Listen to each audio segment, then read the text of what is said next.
estuvimos viendo un poco un par de charlas de lo que es, perdón, lo que era un poco la introducción. ¿Ahí me ven todos? Sí, Mati, ¿me ves? Sí.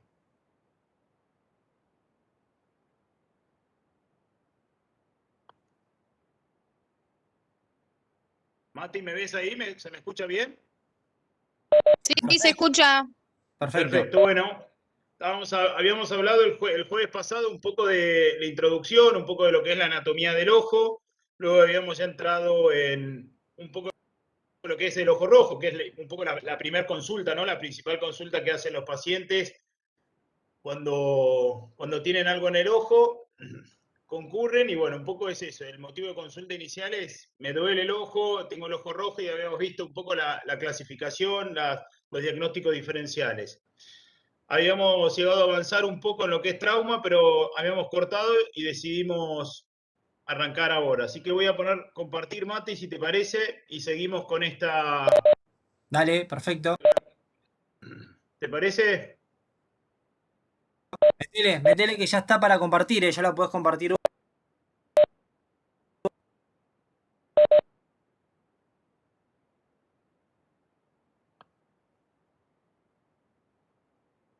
Bueno, ¿ahí se ve bien todo? Veo bárbaro yo, y no sé si los demás también llegan a verlo. Se ve bastante. Arrancamos un poco con esta charla de emergentología ocular. Un poco la epidemiología del trauma ocular es como dice ahí la imagen. En el 89% son hombres de edad media 31 años, 74% son traumatismos laborales. Esto ahora lo vamos a ver, tiene mucha importancia saber el porcentaje elevado, ¿no? Donde ocurren estos traumatismos y el por qué. Ahora lo vamos a ver. El 77% requirieron una o dos o más cirugías y alrededor del 50% compromete la retina, que es el sistema nervioso del ojo. No solamente la parte óptica, que es la parte de adelante, sino la parte nerviosa. Continuamos con la epidemiología. Respecto a la agudeza visual final, ¿no? Cuando desde que el paciente se lastima hasta que termina todo el tratamiento oftalmológico, casi el 50% termina de tener una muy buena agudeza visual, un 30% terminan con una agudeza visual de 1/10 a 8 décimas, ¿no es cierto? O sea, o 7 décimas, 20-40, que terminan con un porcentaje de visión entre un 10 y un 70%. Hay un 30% que lo pierden. Eso es el 30%. Y menor o igual a 20-30, que es básicamente muy mala, es una visión de 1/10, de un 10% de visión, y no proyección luminosa, que directamente pierden el globo ocular, corresponden al 20%, 21% de los traumatismos oculares. Sobre todo esto, sabiendo esto, uno puede hacer prevención, ¿no es cierto? Ahora vamos a ver la cantidad de cosas que se pueden hacer educando a la gente que trabaja, que es el 70% que en los ambientes laborales se lastiman los ojos. Si uno logra concientizar a la gente que use protector mientras está trabajando, esto lo disminuimos y tenemos menos gente discapacitada visualmente. Las causas en porcentaje en violencia y accidentes se llevan el 30%, accidentes laborales un 25% y haciendo deporte un 17%. Volvemos, hombres jóvenes, accidentes laborales, violencia, accidente, mal pronóstico visual, más del 50% de estos traumatismos, importantes implicancias legales, ¿no? Después vienen las indemnizaciones, el tema de los seguros, los juicios de mala praxis, en fin. O sea, es importante mantener una buena historia clínica, ¿no es cierto?, bien armada. Esto a mí me lo machacaron en toda mi formación oftalmológica en el Hospital Santa Lucía, porque era un poco nuestra defensa. Luego, después, decir qué es lo que hicimos, evitamos problemas futuros. Los traumatismos oculares los podemos clasificar en estos 5. Pueden ser penetrantes, perforantes, contuso, químico o por causas físicas. La definición de trauma penetrante es cuando un elemento penetra una capa del ojo. Perforante es cuando el proyectil perfora en forma de entrada y salida, ubicándose ya en la órbita. Contuso, ya lo habíamos visto el jueves pasado, que es cuando el ojo se deforma, pero no se logra abrir. Químico, también lo habíamos visto la semana pasada, con todos los elementos químicos que tenemos a nuestro alcance, y las causas físicas que son más raras. Los traumatismos penetrantes, entonces, por definición, es la entrada del globo ocular por algún elemento que logra entrar al globo ocular y no salir.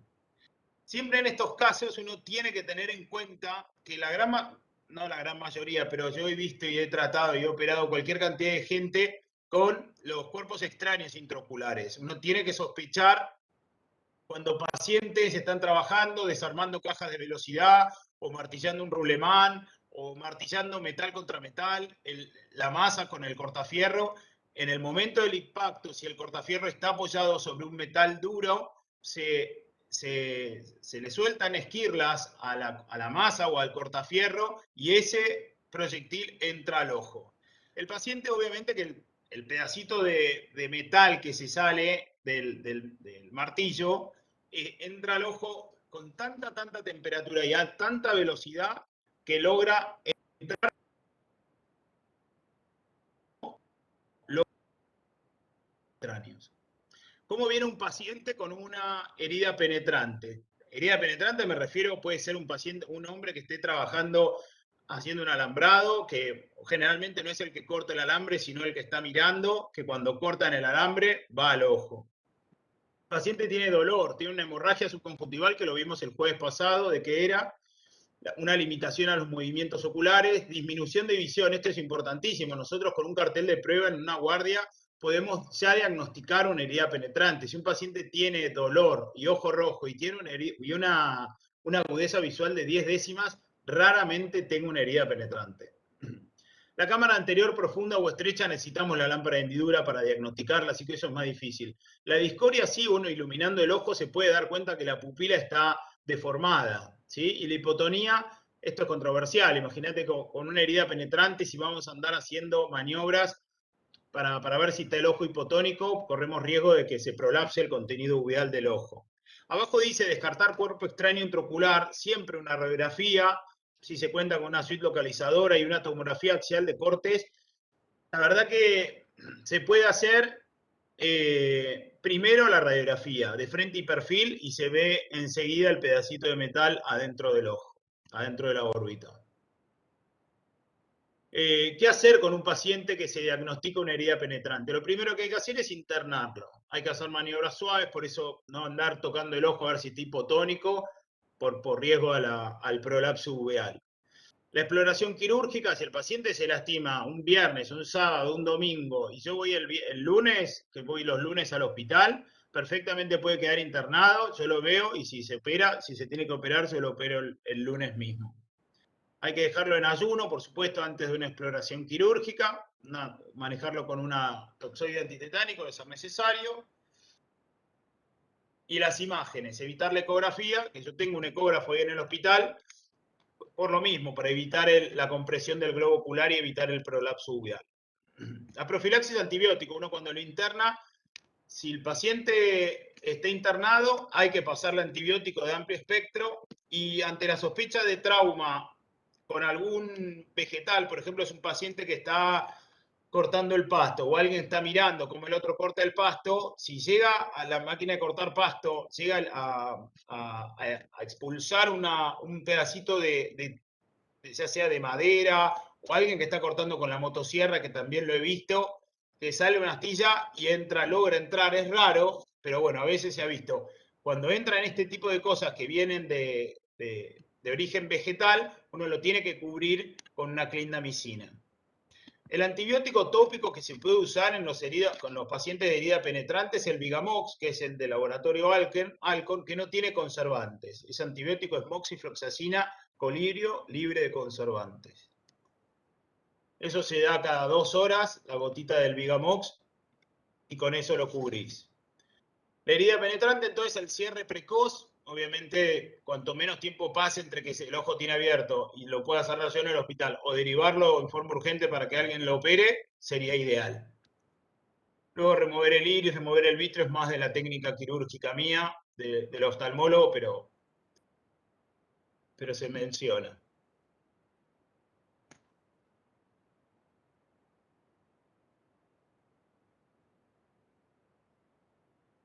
Algo que hay que tener en cuenta, cuando un paciente se lastima, más allá de la anestesia, y que es algo más técnico mío, la oftalmía simpática es algo muy, muy raro de ver. Yo lo he visto en pacientes que se lastiman, la herida es penetrante, se expone el tejido uveal, hay conexión entre el tejido uveal y el torrente sanguíneo, y la oftalmía simpática se ve en un 0,2-0,5% de los traumatismos, y es el compromiso del ojo contralateral. O sea, un ojo se lastima, en las fotos que estuvieron viendo se ve perfectamente la exposición uveal que había, y se ve al tiempo el paciente viene diciendo que ve menos del otro ojo, ¿sí?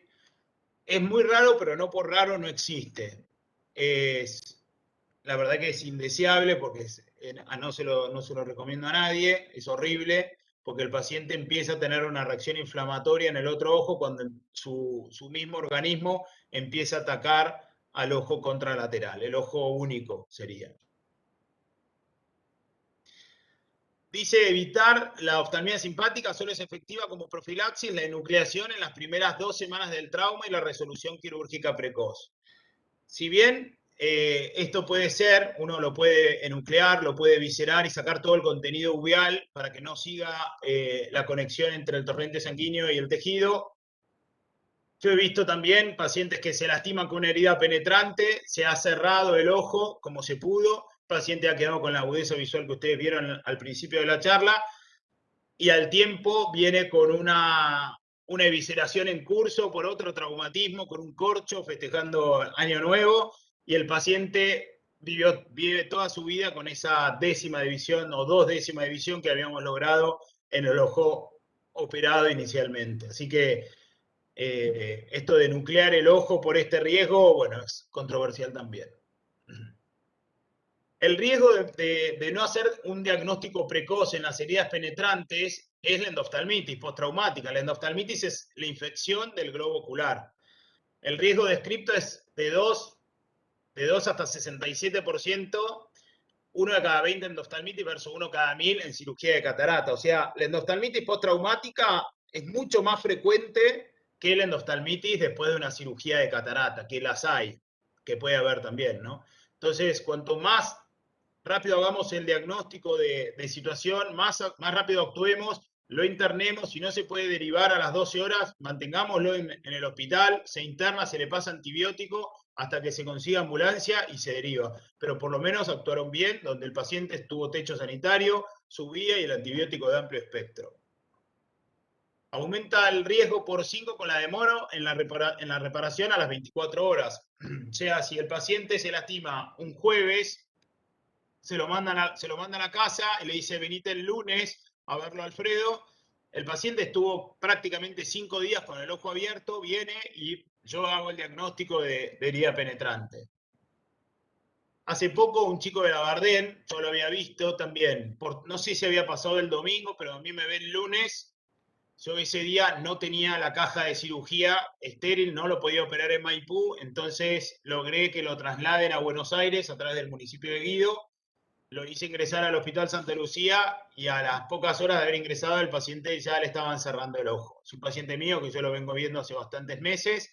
Después se le soltó un punto, yo lo operé en el hospital de Maipú. Volvimos a operarlo porque tenía Seidel, que era la salida del humor acuoso del contenido del ojo, producto de que un punto en la córnea se había soltado. O sea, estas cosas nos pasan y pasan en Maipú un montón. Por eso es importante saber cómo manejar estos pacientes.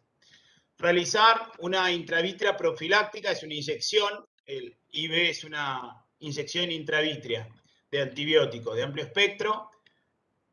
Para la herida escleral, de vuelta, descartar un CIO. pasamos a las lesiones perforantes, lo que les decía el proyectil, que generalmente son balas. Los cuerpos extraños intraoculares que les comentaba, que uno con la anamnesis, yo les prometo que si el paciente dice en el discurso que estuvo desarmando un rulemán o trabajando con una caja de velocidad y se lastimó el ojo, casi seguro pónganle la firma que tiene un cuerpo extraño intraocular. El proyectil puede entrar por córnea clara, que es este de acá, atraviesa el cristalino e impacta en la retina. El proyectil puede entrar por esclera, atravesar todo el vítreo, cruzar la pared posterior y ubicarse en la órbita. O mismo atravesar los músculos extraoculares, que es, acá hay un músculo que está siendo atravesado por estos dos proyectiles. El cuerpo extraño intraocular era lo que yo les decía. Yo he operado infinidad de pacientes con esto, derivados de cualquier provincia, cualquier localidad del interior del país, van al Santa Lucía y se puede operar. Hoy en día, la gente de Maipú y de la zona, no hace falta que lo deriven a Buenos Aires con un cuerpo extraño intraocular, porque perfectamente se puede operar en el quirófano del hospital. El paciente es, obviamente, que es un accidente, indagar la naturaleza del cuerpo, el tiempo de evolución, se estuvo martillando metal contra metal, eso es clave. Si no, nada metal va a cruzar la pared del ojo. Esto es una foto del fondo de ojo, donde se ve un cuerpo extraño clavado en la retina, generando toda la hemorragia del hemovitrio subyacente. Acá lo mismo, otro cuerpo extraño que entró al ojo y está clavado en la retina. Los síntomas son los mismos de que habíamos hablado de la herida penetrante. El dolor ocular, sensación de golpe, disminución de la visión, hemorragia subconjuntival, en la vía microscopía también es medio con el aparato que tenemos ahí en el consultorio de ojos. Los estudios complementarios, si uno sospecha de que el paciente pueda llegar a tener un cuerpo extraño intraocular, son la radiografía. El gol estándar es, en la radiografía, si es metálico, por supuesto, se va a ver. Puede haber un cuerpo extraño de vidrio. Hace un tiempo también, por mala suerte, un paciente de Maipú se autoevisceró, pues se le estalló un sifón de soda de vidrio. Y bueno, no hubo mucho que hacer. Es paciente mío también del hospital, anda con su prótesis, anda muy bien, pero no hubo mucho que hacer. A ese paciente sí lo nuclearon y le pusieron la prótesis. Como ecografía, bueno, está la posibilidad de hacer una ecografía ocular. Yo tengo el aparato ahí en el consultorio. Una tomografía. La UVM es un aparato oftalmológico. Y la resonancia magnética está contraindicada por la misma razón de que el cuerpo extraño llega a ser metálico, hacemos un desastre. El cuerpo extraño, bueno, esto ya es más oftalmológico porque habla de la técnica del ojo. Cómo manejar un paciente con una... Es lo mismo que si fuera un cuerpo extraño. O sea, la herida penetrante sola, que puede ser con un clavo. Mucha gente está clavando. El clavo estaba metido en la madera, se zafa, sube, le clava, le hace una herida penetrante y el clavo cae. Obviamente no va a tener un clavo de construcción adentro del ojo. Lo he visto, pero no es lo más común. El cuerpo extraño, como se maneja, es lo mismo. Antitetánica, antibiótico endovenoso de amplio espectro, estabilizar y bueno, si se tiene que derivar, se deriva y si no, se queda internado hasta que yo pueda verlo y lo pueda operar ahí en el hospital. Los traumas contusos, que también son otro capítulo de cómo manejar los pacientes que reciben esto, son piñas. La gran mayoría son piñas. Hace un tiempo tuve un paciente también que, bueno, está judicializado. El paciente había recibido un traumatismo con un rebenque. Confieso que en el Hospital Santa Lucía hemos visto de todo, pero nunca me había venido un tipo con un trauma con un rebenque. Acá un poco la fisiopatología de lo que le pasa al ojo cuando el golpe es contuso. Como les dije al principio de la charla, el ojo se deforma y logra una suerte de expansión en el ecuador del ojo, entendiendo el ojo como una esfera, haciendo unas lesiones en distintos sectores del ecuador del ojo. Son ojos que no requieren una intervención urgente, más allá de descartar que el paciente no tenga el globo ocular abierto, por las consecuencias que ya vimos. Son ojos que pueden esperar, pero son ojos que hay que saber tratarlos. ¿Cómo tratarlos? Porque son pacientes que por ahí levantan mucho la presión ocular, les genera mucho dolor, y nosotros, si no sabemos qué medicación darle para el dolor, a veces sin querer terminamos complicando la situación. Como les decía, la expansión ecuatorial es lo que se ve en este tipo de casos. El desplazamiento del diafragma irido-cristaliniano, que es lo que sostiene al iris y al cristalino, y aumento agudo de la presión intraocular, es lo que les acabo de decir. La laceración conjuntival, todas estas son lesiones asociadas a los traumatismos contusos, ¿no es cierto? Son cuando el paciente tiene una laceración conjuntival, que habíamos visto un poco la anatomía del ojo el jueves pasado, uno no sabe si el ojo está abierto o no está abierto. Bueno, uno puede ver la pupila, pero bueno, si ya ve la conjuntiva abierta, puede ser que la esclera también esté abierta. Pero de vuelta, si uno le pregunta qué le pasó, con qué se golpeó, con qué le pegaron, generalmente el ojo que se abre es un ojo que se estalla. Y bien, estallido ocular son las fotos que habíamos visto al principio con la extrusión del contenido uveal, con medio iris afuera, o el vítreo afuera, o sea, son ojos estallados. Las heridas penetrantes suelen ser limpias, ¿no? Las lesiones asociadas no son estallidos oculares, sino que pertenecen a este tipo de traumatismos. La abrasión corneal es lo mismo que la laceración conjuntival, es cuando se levanta un flap, pero no de espesor completo del tejido. Estos pacientes cursan con disminución de visión. Por supuesto, si tienen una abrasión corneal en el eje, no va a ver bien el paciente. Hay que hacer diagnóstico diferencial si el ojo está abierto o está cerrado, es verdad. El retroceso angular es cuando, bueno, el ojo que se deforma, el complejo irido-cristaliniano retrocede, y son pacientes que están condenados a tener glaucoma de por vida, por todo esto que les está pasando. Alguna lesión asociada a los traumatismos contusos, que son muy comunes y se ven, es el desprendimiento de retina. Pero el paciente no se le desprende la retina ni bien se golpea. El desprendimiento de retina viene a los 10 días, a los 15 días de haberse golpeado. Un paciente que se golpea inicialmente deja de ver, o porque se subluxó el cristalino, que es la lente que tenemos adentro del ojo, o si hizo un hemovitrio en el momento del traumatismo, ¿no es cierto? Si todo el contenido del ojo se llenó de sangre y le disminuyó la visión, porque tiene un edema de la retina, porque tiene una hemorragia en la retina, porque tiene una neuropatía óptica traumática, o sea, cuando el nervio se complica, se comprime, automáticamente dejan de ver. En fin, son pacientes que pueden tener todas estas lesiones asociadas, que el paciente dice, no veo, me golpeé, no veo. Ahí hay que hacer el diagnóstico diferencial entre un ojo cerrado y un ojo abierto. Ahí está el kit de la cuestión. O sea que si el ojo está cerrado, como les digo, el paciente se puede ir a su casa y le dicen, véalo a Rivera el lunes. ¿Cómo vemos un ojo traumático? ¿No es cierto? Cuando uno se lastima, una de las lesiones asociadas es esta hemorragia interna en el ojo con nivel, que ocurre en la cámara anterior del ojo, que se llama hipema.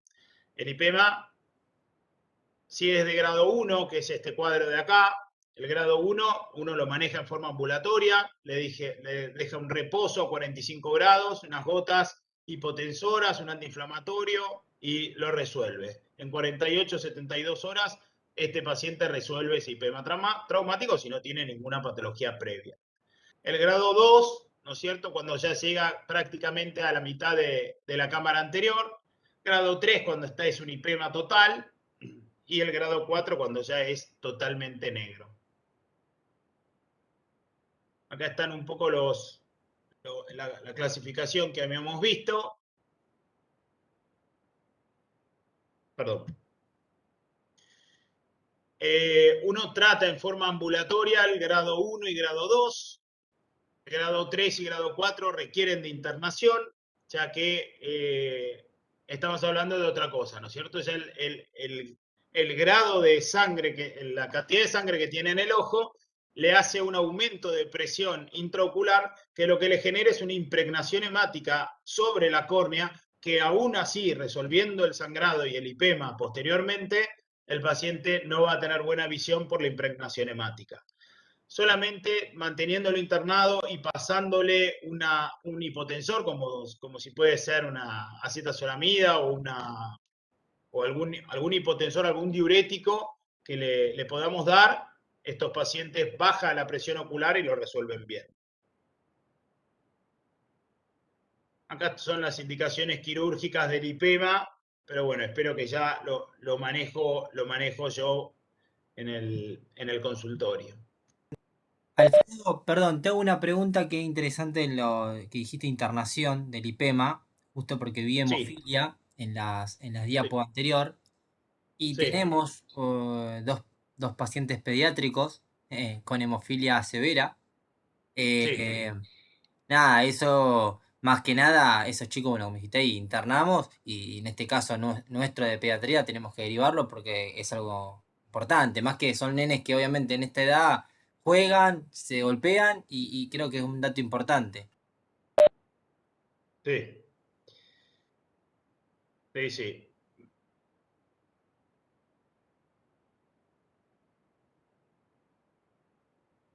Otra de las causas por las cuales el paciente puede no ver teniendo un traumatismo contuso, como le decía, es el hemovitrio, es que en la cámara posterior del ojo tenga un sangrado. También es un manejo de consultorio, uno lo puede mandar, yo lo manejo perfecto al tema del hemovitrio, se le harán las ecografías pertinentes y si tiene alguna lesión asociada, se resolverá por el servicio. La otra parte que puede uno tener en la guardia cuando un paciente se lastima son las fracturas orbitarias, que hace poquito también uno de los médicos del hospital me contactó. Bueno, acá tenemos una clasificación en simples y complicadas, ¿no es cierto? Uno tiene las lesiones simples, las fracturas orbitarias simples, las tiene de techo, de piso, de pared externa y pared interna. La pared interna es la pared, obviamente que es la que media con la nariz, es la pared que más frecuentemente se rompe en los traumatismos contusos, es muy común. El paciente generalmente viene con un edema bipalpebral que a la palpación crepita. Son pacientes que al tener fractura de la pared interna, la comunicación con el aire de la nariz se mete en el tejido orbitario y hace esa suerte de, no me sale la palabra, no me sale. Como si fuera una divulsión, que se va metiendo el aire y en la radiografía uno lo ve. La pared más resistente es la lateral, es la temporal, la externa. Las fracturas de piso, los síntomas que uno ve es el enoftalmos, el ojo metido para adentro, ¿no es cierto? El hipoglobo, restricción a la supraducción, eso es por el pinzamiento que le hacen los huesos del piso de la órbita que atrapan el recto inferior. Entonces, eso hace que a la supraducción tenga restricción en el ojo traumatizado. Eso lo que le genera es una diplopia. Con el dedo, con una virome, con un lápiz, le hacen mirar para arriba y ves enseguida que el músculo está atrapado. Obviamente que en la radiografía también se debería ver. La pared interna es el enfisema subcutáneo, es lo que les decía, ahí está la imagen de la mujer que tiene una hemorragia nasal y viene así a la guardia, viene con el edema bipalpebral que a la palpación solo, ya al sentir la crepitación, uno ya hace el diagnóstico de la fractura de la pared interna.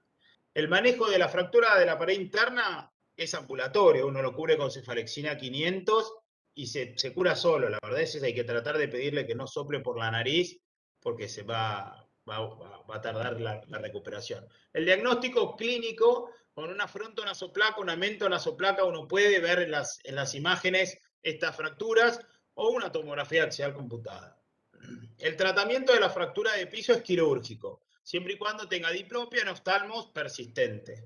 Generalmente se pone una placa para separar, ¿no es cierto?, levantar el contenido orbitario. La fractura de la pared interna, que es la que les comentaba recién, con antibióticos, cefalexina 500 cada 6 por 10 días. La fractura de techo orbitario es neuroquirúrgico, requiere una derivación al servicio de neurocirugía urgente. Una de las situaciones que podemos llegar a tener en una tomografía es ver una hemorragia orbitaria. Es raro. La verdad que es raro, pero existe. La hemorragia orbitaria, la conducta, si la agudeza visual no está amenazada, es tratamiento conservador. Si la agudeza visual está amenazada, es una urgencia oftalmológica porque comprime el nervio óptico y lo liquida. ¿Cómo sabemos si está amenazada o no está amenazada la agudeza visual? Si el paciente tiene defecto pupilar aferente relativo, si uno lo ilumina al ojo y en vez de la contracción normal se dilata la pupila, eso es uno de los aspectos a tener en cuenta, hacer una cantotomía y una cantolisis de urgencia. La disminución de la agudeza visual progresiva, le faltó la palabra ahí, porque el paciente, obviamente, al tener una hemorragia orbitaria, a medida que va pasando el tiempo, cada vez ve menos. Aumento severo de la presión intraocular y ausencia de la perfusión de la arteria central de la retina. Eso es un poco la fisiopatología de esta hemorragia frente a los traumatismos para qué hacer. La cantotomía, cantolisis, obviamente uno lo puede hacer, no es tan difícil, ahí está la maniobra, uno lo puede buscar, cómo se hace, uno lo puede hacer. Y si no, bueno, se deriva, pero en el transcurso de las horas el paciente queda ciego. Las lesiones químicas, no sé si lo habíamos visto, Mati, el jueves pasado.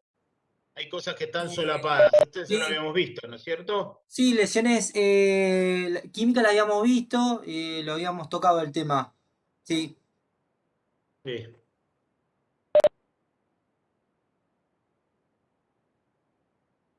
habías nombrado el lavado con EDTA, cuando era con cal. Sí. Sí, sí, sí. ¿Ahí lo están viendo el módulo de córnea o no? Sí, sí, sí, sí. Bien. Es un poco lo mismo. Consulta Alfredo por el tiempo, por las dudas. Sí, Eh, sí. ¿Cuánto quedaría más o menos por el tema de que no se corte antes? ¿Venimos bien? Venimos bien, sí. Bien. No sé si hay alguna pregunta de los chicos, de los médicos, personal que esté escuchando al respecto de estos traumatismos.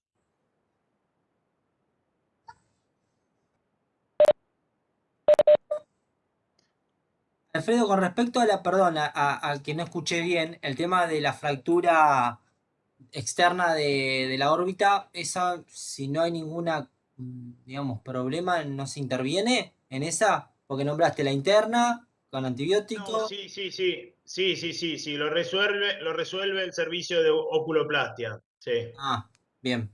Sí, sí, sí. Pero no requiere la intervención urgente de un neurocirujano como ser la del techo. O Bien, sea, lo más común es la de la pared medial.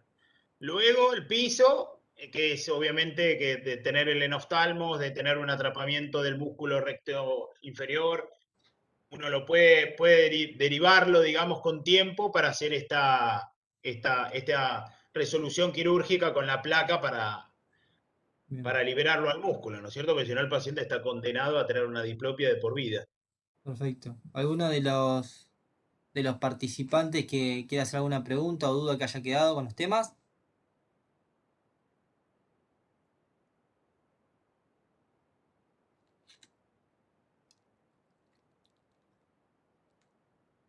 Bueno, se ve que no hay pregunta, Alfredo. No sé, seguí tranquilo. Vení explicando de 10. La verdad que viene muy, muy concreto, está muy bueno. Buenísimo.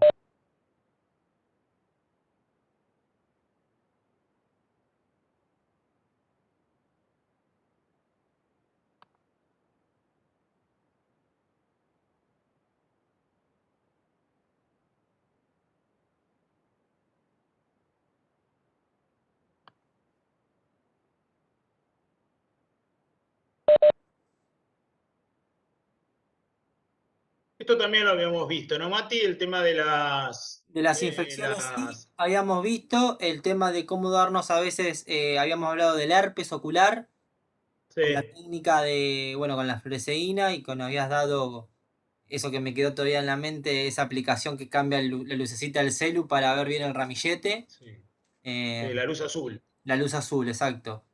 Eso Sí. sí. Después conjuntivitis, la blefaritis también.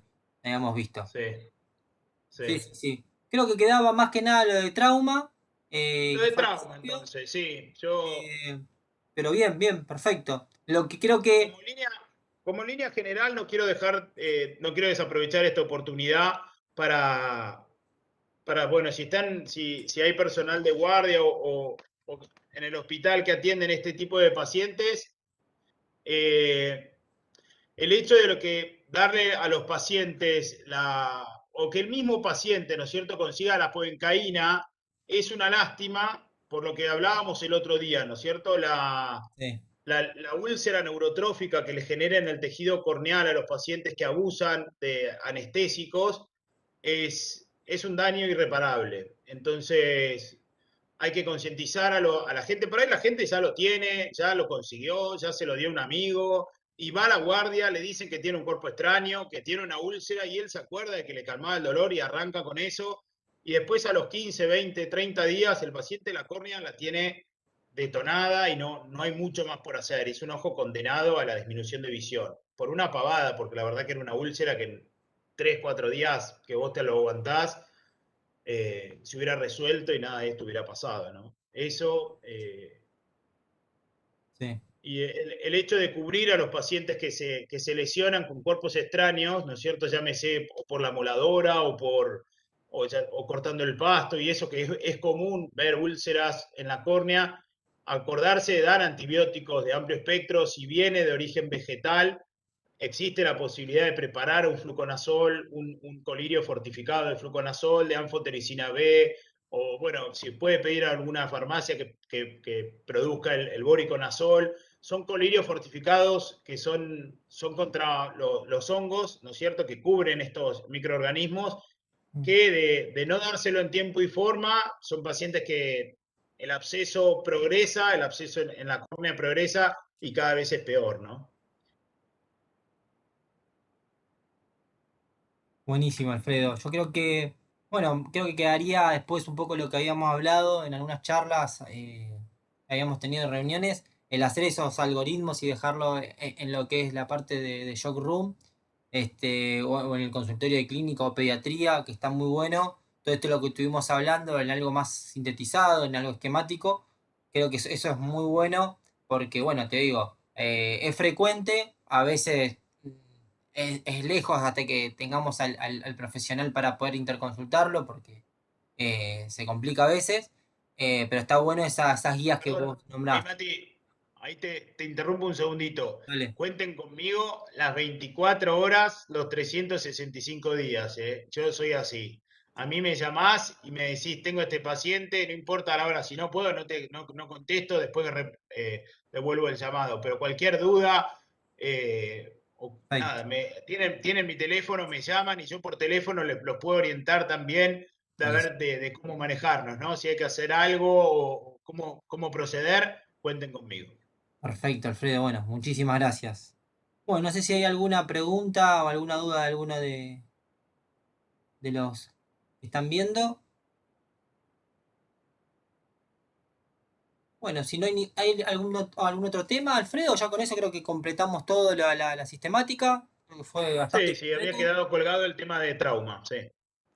Este, pero bueno, nada, yo creo que eso es lo más importante. Así que bueno, Alfredo, te doy las gracias una vez más.